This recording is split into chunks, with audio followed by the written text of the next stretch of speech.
Good morning all of you. Hindi साहित्य की अगली नेक्स्ट क्लास में आपका फिर से स्वागत है। BA B Ed part first year और बीए पार्ट फर्स्ट ईयर के सभी छात्र छात्राओं का सभी विद्यार्थियों का इस ऑनलाइन क्लास में के भक्ति काल में निर्गुण मार्गी संत कवि प्रमुख जो कवि थे उसके अगले भाग में निर्गुण मार्गी संत कवियों के अगली क्लास में आप सबका स्वागत है। यहाँ हम पहले पढ़ रहे थे कि गुरु नानक देव तक की हमने पढ़ दिया था। कबीर, रैदास, गुरु नानक देव के जीवन के बारे में, इनके परिचय के बारे में, इनकी प्रमुख रचनाओं के बारे में हमने पढ़ दिया था। आगे है दादू दयाल का जन्म गुजरात में 1540 ईस्वी में हुआ था। जन्म स्थान गुजरात होने के बावजूद इन्होंने अपना कार्य क्षेत्र राजस्थान के जयपुर के पास नारायणा गांव को चुना और वहीं रहकर इन्होंने समस्त अपने उपदेश राजस्थान के निवासियों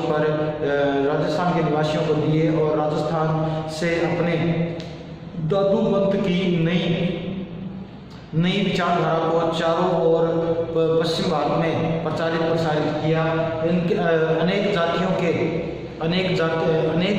के लोग, सभी जाति धर्म के लोग इनके शिष्य बनने को आतुर थे और इन्होंने उन्हें शिष्यत्व के साथ साथ उन्हें दान और गरीबों की सहायता, प्राणी मात्र पर करुणा और जीव हत्या न करने के लिए उपदेश दिए और सभी लोगों को सगुण ईश्वर की बजाय यानी मूर्ति पूजा और रूप गुण साधना के बजाय निर्गुण परब्रह्म ईश्वर की साधना का उपदेश दिया। इन्होंने दादू पंथ का प्रचार किया। इनके प्रमुख शिष्य रजब देव जी थे जो आजीवन दूल्हे के भेष में यानी दूल्हे की पोशाक में अपने आध्यात्मिक जीवन का प्रचार करते रहे, क्योंकि रजब देव जी जब शादी करने के लिए दूल्हे के वेश में घोड़ी पर सवार होकर बारात लेकर जा रहे थे तो बीच रास्ते में ही उन्हें आकाशवाणी के द्वारा ईश्वरीय ज्ञान या दर्शन की प्राप्ति हुई। उस दर्शन के अनुसार इन्होंने तब से लेकर अपनी मृत्यु तक सिर पर दूल्हे की टोपी, सेहरा और वही दूल्हे की पोशाक पहने रखी और इस आध्यात्मिक उपदेशों का प्रचार प्रसार करते रहे। उन्होंने दादू दयाल के प्रमुख समस्त उपदेशों को अंगबद्ध नामक ग्रंथ में संकलित किया था और इन्होंने संतदास और जगन्नाथ दास इनकी एक प्रमुख रचना है।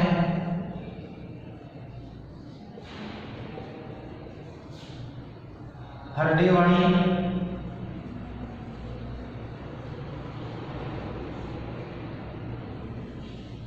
संकलनकर्ता संतदास एवं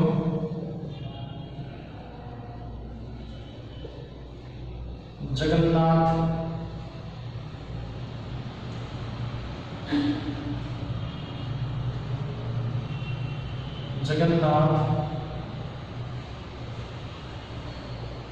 दास ने हरडेवाणी के अंदर इनके उपदेशों की रचना की थी। दादू ग्रंथावली परशुराम चतुर्वेदी ने लिखा था। इन्होंने परम ब्रह्म की उपासना करनी बताई थी। अगले कवि हैं हमारे अगले संत कवि हैं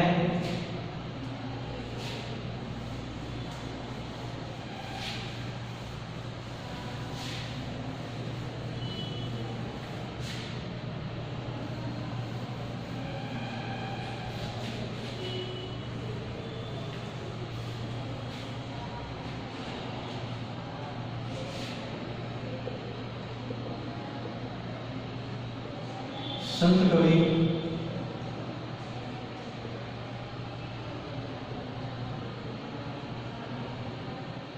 मलूकदास। संत कवि मलूकदास को आलसियों का संत भी कहा जाता है, यानी इन्होंने अपने एक वचन में कहा था अपने के अजगर करे में चाकरी पंछी करे न काम दास मलुका कह गए सबके दाता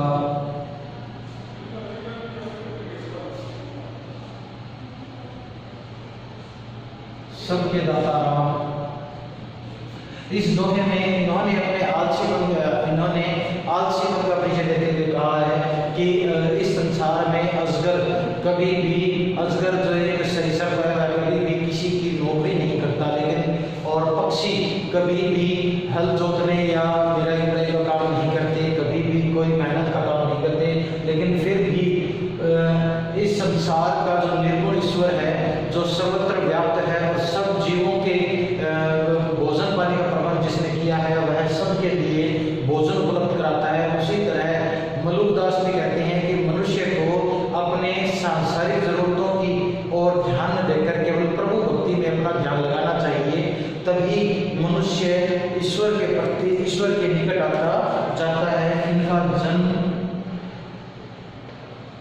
इनका जन्म 1574 ईस्वी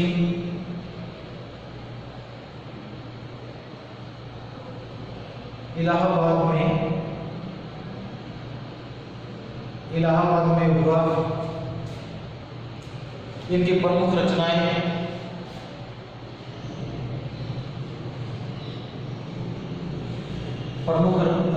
थी ज्ञानबोध,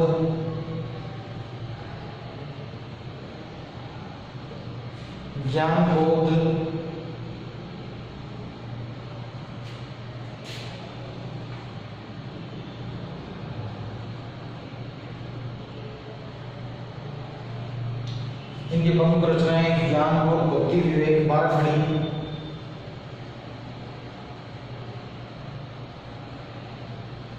भक्ति विवेक,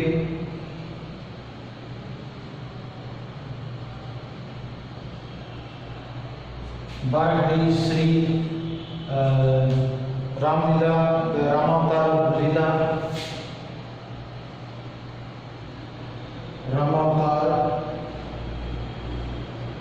रामावतार लीला, कृष्ण लीला,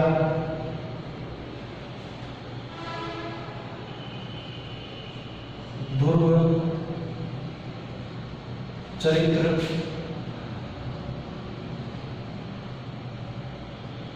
ब्रज लीला आदि।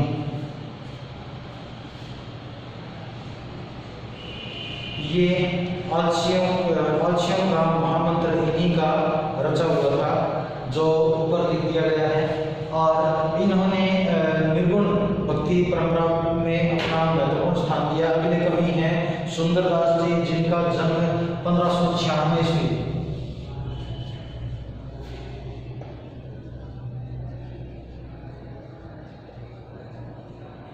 सुंदरदास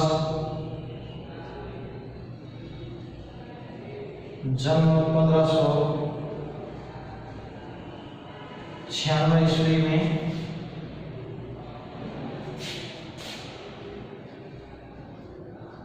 गुरु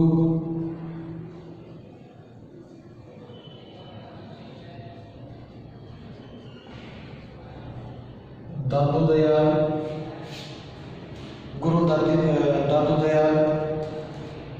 इन्होंने समुद्र विलास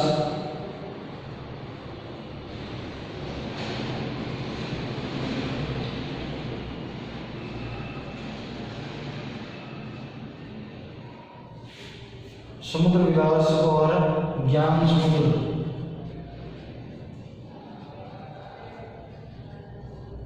समुद्र विलास और ज्ञान समुद्र प्रमुख रचनाएं की, और इनके जो सुंदर ग्रंथ था वे 2 भागों में प्रकाशित है। वे हरि नारायण शर्मा द्वारा संकलित एवं प्रकाशित की गई हैं। ये केशवदास जी के रसिक या नंददास की रसिक मंजरी की निंदा करते हैं, और इन्हें प्राय सबसे निर्गुण संत कवियों में सुंदरदास जी सबसे ज़्यादा पढ़े लिखे और शिक्षित भक्त कवि थे, संत कवि थे। इनके बाद में गुरु अर्जुन देव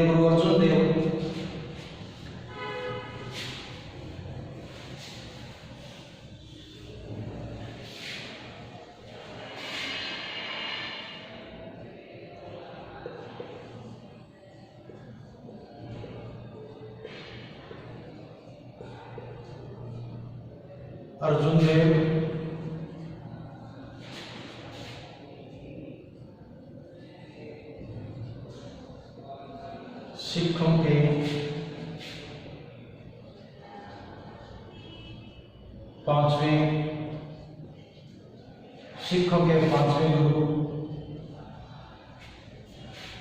जन्म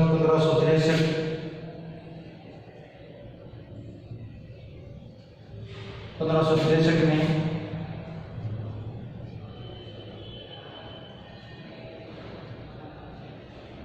जहांगीर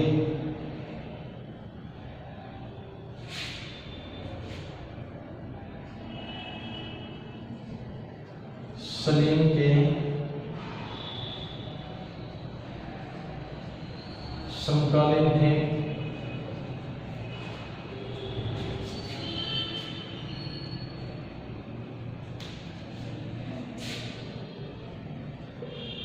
रचना गुरु ग्रंथ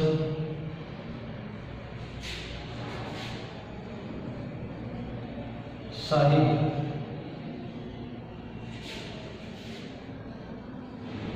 के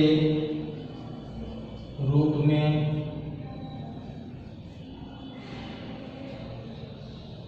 गुरु नानक, कबीर, रैदास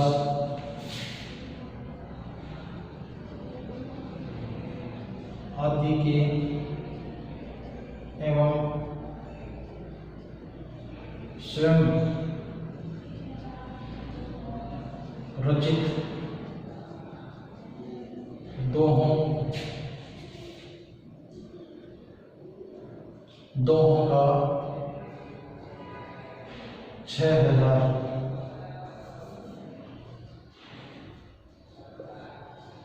दोहे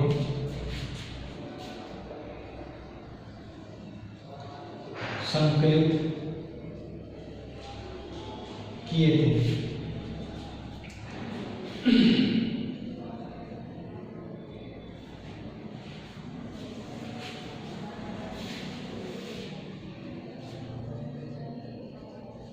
अन्य रचना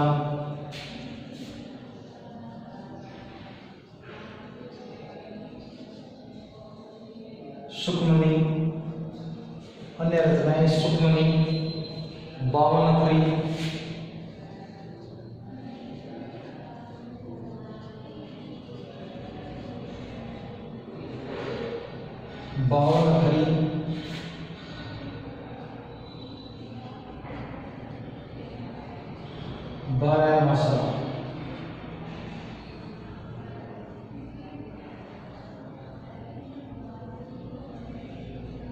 बारहमासा, प्रमुख है।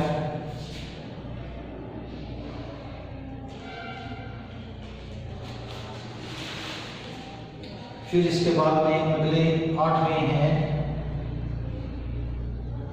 गुरु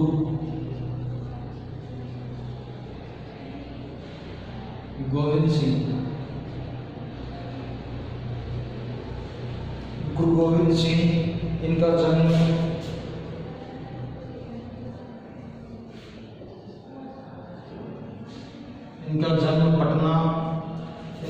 पटना में 1664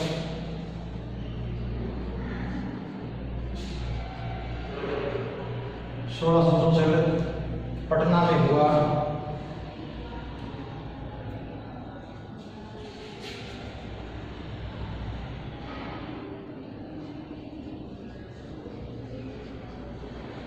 सिखों के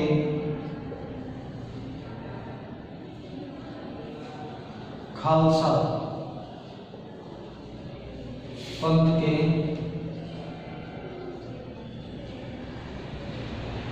प्रवर्तक एवं अंतिम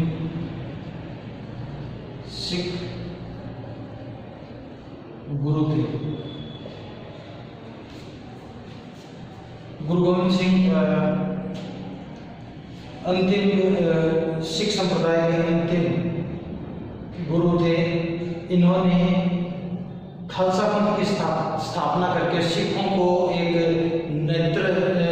सैनिक रूप में नेतृत्व उनका किया और उन्हें अपने बाद में गुरु सिखों के गुरु परंपरा का अंत कर जो गुरु ग्रंथ साहिब है, गुरु ग्रंथ साहिब को प्रधान गुरु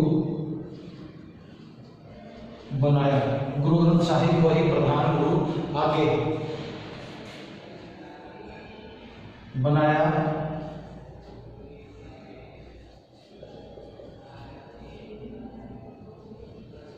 भविष्य में गुरु गोविंद सिंह ने कहा कि अब जो गुरु परंपरा है वह उसका अंत होता है और गुरु ग्रंथ साहिब को ही आगे से खालसा और सिख धर्म के लिए, सिख पंथ के लिए गुरु ग्रंथ साहिब को ही गुरु मानकर इसकी ही पूजा अर्चना या इसी का पाठ आदि हुआ करेगा। और इन्होंने सिख धर्म की रक्षा अपना पूरा समय, अपना पूरा जीवन मुगल बादशाह शाहजहां से और औरंगजेब से लड़ते हुए बिता दिया, औरंगजेब से लड़ते हुए बिताया। फिर इसके बाद में संत काव्य धारा, ज्ञानाश्री काव्य धारा की विशेषताएं। संत काव्य धारा और ज्ञानाश्री काव्य धारा की प्रमुख विशेषताएं हैं निर्गुण भक्ति। निर्गुण भक्ति के अंतर्गत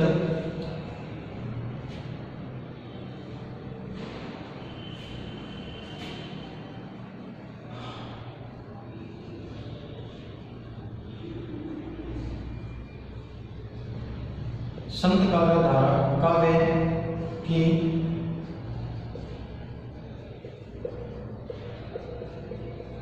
संत काव्य धारा की प्रमुख विशेषताएं पहली है निर्गुण भक्ति।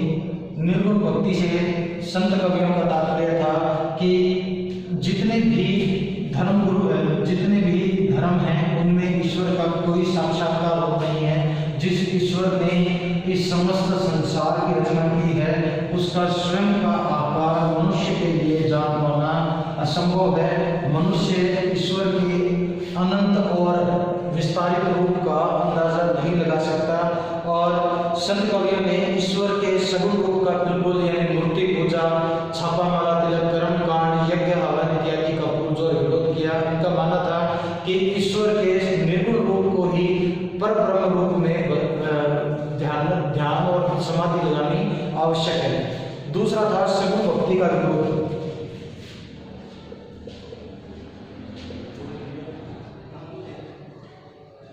सगुण भक्ति का विरोध, सगुण भक्ति के विरोध के अंतर्गत निर्गुण संत कवियों ने इस्लाम और जो हिंदू धर्म और अन्य पंथ संप्रदाय थे जिनमें हठ योग, साधना और ग्रह त्याग इत्यादि पर जोर दिया गया, तो इन बातों का इन्होंने पूर्ण जोर से खंडन किया। और बाह्य आडंबर जितने फैले हुए थे, कर्मकांड फैले हुए थे, मंदिरों मस्जिदों के द्वारा जो लोगों को एक दूसरे से नीचा दिखाया जाता था और सामाजिक भेदभाव फैले हुए थे, उन सभी का अंत किया। और सगुण भक्ति के अंतर्गत ईश्वर के साकार रूप का इन्होंने पूरे तरीके से विरोध किया। दूसरा था रहस्य। अगला है तीसरा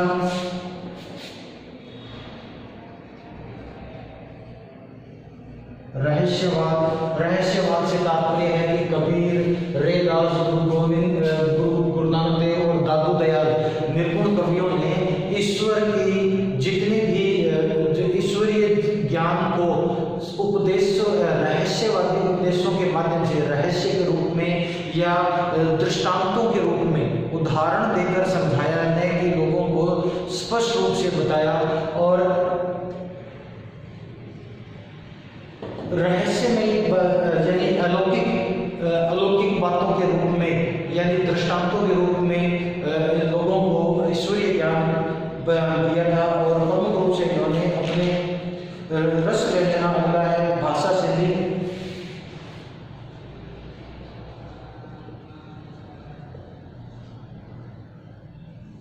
निर्गुण संतों ने जन सामान्य की भाषा का प्रयोग किया। जिस स्थान पर वे जाते हैं उसी भाषा का प्रयोग वे लोगों को उपदेश देने के लिए करते थे।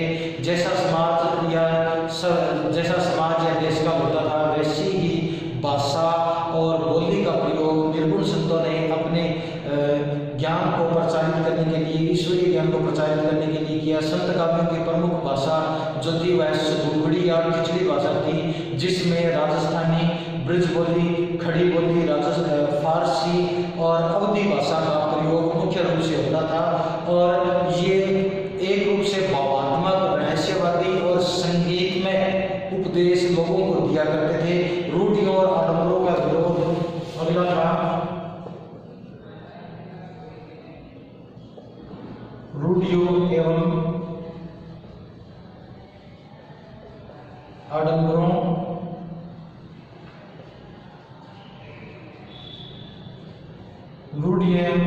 का विरोध। निर्गुण संत कवियों ने समाज में फैली हुई प्राचीन जो वैदिक संस्कृति से जो वर्ण व्यवस्था है फैली चली आ रही थी, स्त्री शिक्षा और विधवा सती प्रथा थी, और जो सती प्रथा थी, कन्या के जन्म पर जो शोक मनाया जाता था, और जो ईश्वर से संबंधी जो पुरानी रूढ़ियाँ थी कि लोगों को अपना ग्रह त्याग करके वन में चले जाना चाहिए, पहाड़ों पर जाकर पूजा प्रार्थना या समाधि लगानी चाहिए, और छापा तिलक और वर्ण व्यवस्था की निम्न जाति के लोगों को मंदिरों में मस्जिदों में नहीं जाने दिया जाता था। ये इन सभी आडंबरों का इन्होंने खंडन किया और कहा कि जब ईश्वर ने ही समस्त मनुष्य जाति और प्राणियों को बनाया है तो फिर वे ईश्वर, उस अनंत अखंड ईश्वर का भजन क्यों नहीं कर सकते, इनके लिए अलग अलग ईश्वर ही क्यों आवश्यक है। तो इसके बाद में हम आगे बढ़ते हैं। इसके लिए हमें जानिए अब में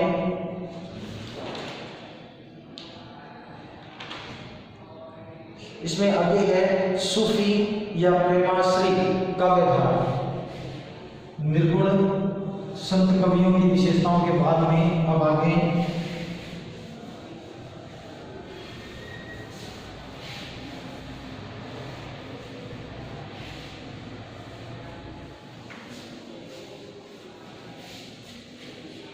भक्ति काल के अंदर जो इस्लामिक संस्कृति का प्रचार हुआ तो हिंदू और मुस्लिम संस्कृति के मिलन से भारत में सूफी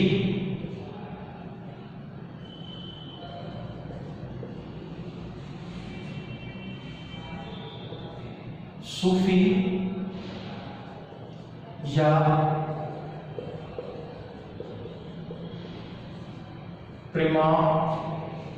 प्रेमाश्री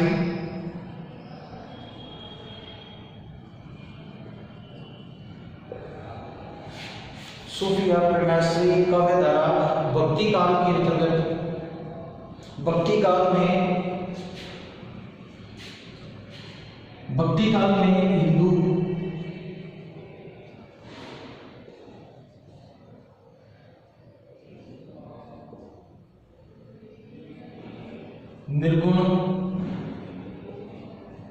निर्गुण संत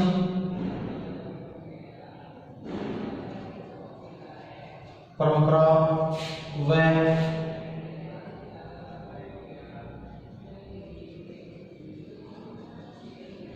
इस्लामिक धर्म के प्रभाव से सूफी संत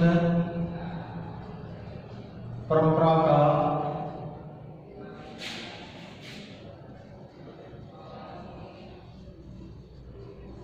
जन्म हुआ।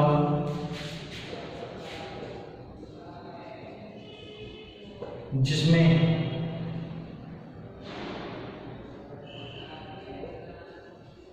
प्राणी मात्र के प्रति प्रेम अपने हृदय में उत्पन्न कर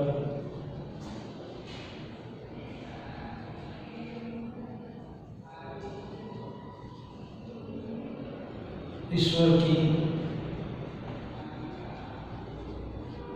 साधना करना सभी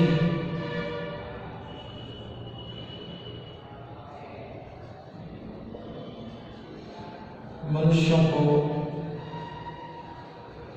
एक ही ईश्वर जनित मानना, ये सूफी काव्य की प्रमुख विचारधारा थी। इन्होंने प्रेमाश्रय संख्या, प्रेमाख्यान, काव्य परंपरा और रोमांचित कथा काव्य परंपरा का सूत्रपात इन्होंने किया था। फिर इसके अंतर्गत 14 आईने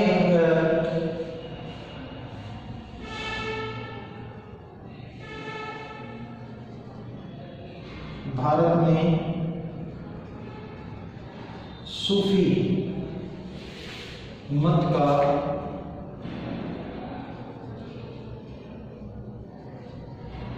आगमन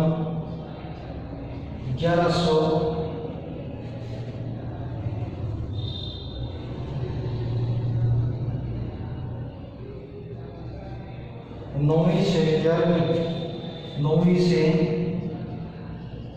10वीं सदी के बीच हुआ। प्रचार प्रसार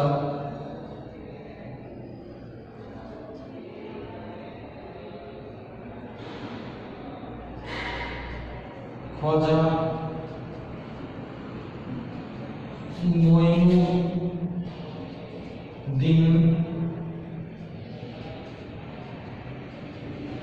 चिश्ती, ख्वाजा मोइनुद्दीन चिश्ती के द्वारा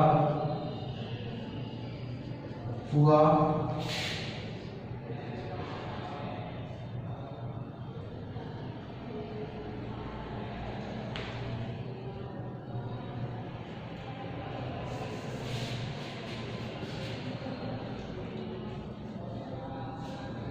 जिन्होंने इस संप्रदाय को प्राय लोकप्रिय बना दिया और ये प्रेमाश्रय